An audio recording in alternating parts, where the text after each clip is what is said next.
Postal family, how's everybody doing? My name is Saeed. Welcome back to my channel. What's going on this Wednesday evening? Another rough one today. Packages were still heavy. There's still Prime Day packages coming, and I was trying to make 8 today, but couldn't. Just too much DPS, and had part of another route an hour, so I was told to try to make 8, but just couldn't. But anyway, today's topic is some CCAs and PTF, rightfully so, have asked me how their back pay is calculated.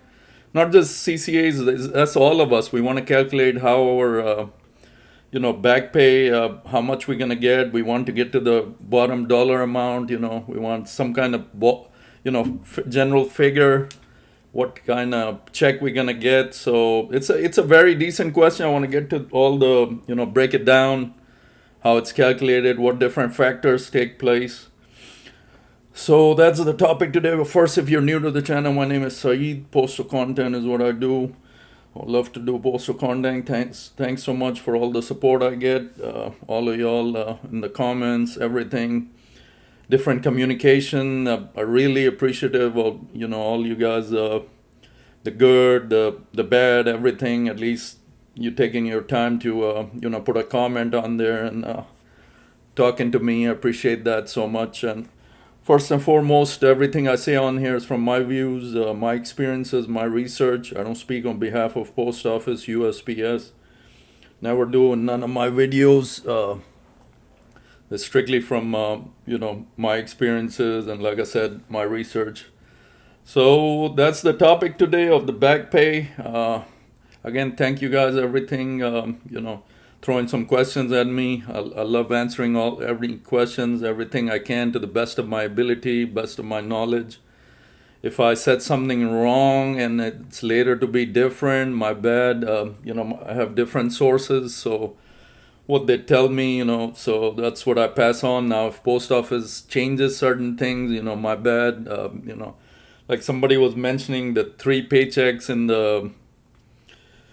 the back pay that we're gonna get August 29. Apparently, that person just heard from that one of NALC conferences, so we didn't know how accurate that was. Now the recent post NALC made, they're still aiming for August 29 with one check. The 3 could be the 3 different things in there, like COLA, cost of living adjustments, back pay, and different raises that you might have earned during that time frame. So I'm guessing that's where that 3 comes in. Hopefully we're I'm right and we just get one check, so it's going to be one time tax coming out instead of 3 broken down and then tax coming out of each. So hopefully we just get one. That's what I'm looking at. So let's get to the topic of the back pay for CCAs. Well, anybody. Calculating back pay for USPS city carrier assistants, CCAs, and PTFs employees can be complex. We all know that, as it involves several factors. Generally, back pay is intended to make an employee whole for a period where they were underpaid or denied proper compensation due to an error, a new contract, or a reverse personal action. For us, it was the contract. Remember, the contract expired for over 650 days, so that's where we fall in with this back pay. Here's a breakdown how typically calculated based on information from USPS and NALC. Key components of back pay calculation. Relevant time period. The back pay period starts from the effective date of the change, a new contract, a pay scale adjustment, or the date of erroneous personal action up to the date of correct pay is implemented. So when the new contract was going to start, the date, that's when your back pay is calculated. Corrected pay rate. For the duration of the back pay period, the calculation determines what the employee should have been paid based on a new or correct pay rates. This includes general wage increases negotiated in new contracts, cost of living adjustments, COLAs, adjustment based on inflation, step increases. If an employee would have advanced a pay step during the back pay period, the higher rate for the step is factored in from the effective date of the step increases. So that just means if your anniversary came during the contract, when the contract would have been started, that's also included. So these are the key components. There's a lot of factors. Premium pay. This includes overtime, night differential, and Sunday premium pay. For PTFs who generally have a higher hourly rate to account for not receiving paid holidays, their overtime calculations are distinct.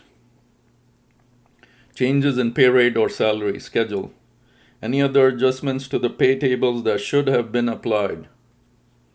Actual pay received. The amount the employee actually received during the back pay period is determined. Difference calculation. The difference between what the employee should have been paid and what they actually received for all hours worked, regular overtime premium, etc. is calculated for each pay period within the back pay time frame. This is a lot of calculations. I don't know how for each employee, how they're going to get this thing correct. They're just going based on their computer and the database and all that good stuff. Hours worked. The actual hours worked during the back pay period are crucial. For PTFs, this can be particularly detailed, sometimes requiring a tabulation of hours for multiple pay periods prior to the back pay period to establish an average if historical data is needed to determine what hours would have been worked. So all that basically broken down is they're just looking at your hours, the total hours, the calculation, the different, if you went into overtime, if you went into premium pay, Sunday, penalty pay, all that different deductions. Any monies earned from outside employment that replaced lost postal employment during the back pay period may be deducted. Taxes and deductions. Back pay awards are subject to federal, state, and local income tax withholding as well as Social Security and Medicare deductions. This is what we were talking about. We're hoping it's one big check, so they just take that, taxes, all the deduction out one time. Instead of that news source was saying 3 separate checks, it will be deducted 3 separate times, so we don't want that. So specific considerations for CCAs and PTFs, contractual changes. Recent contracts often include significant changes for CCAs and PTFs, such as wage increases, cost of living adjustments, and even modifications to pay tables, e.g. elimination of certain steps for career carriers. What they're talking about is contractual changes with this contract. If you are going to be in AA and step A, so that's eliminated, you will jump right to B. That's like a $4.50 something $5 raise. So once you've done the 2 years as a CCA and then you jump to PTF, you're going to go directly to B, which is not fair to the rest of us, but that's another story. We complained about it when the contract came out. It is what it is. So, some places they were mentioning are hiring straight to PTF in the country, different locations. So that would be real awesome for you guys. Just jump straight to PTF and, skip that CCA time frame. Conversion to career status. If a CCA was converted to career status during the back pay period, their pay calculation would shift from CCA pay scale to the career pay scale from the date of conversion.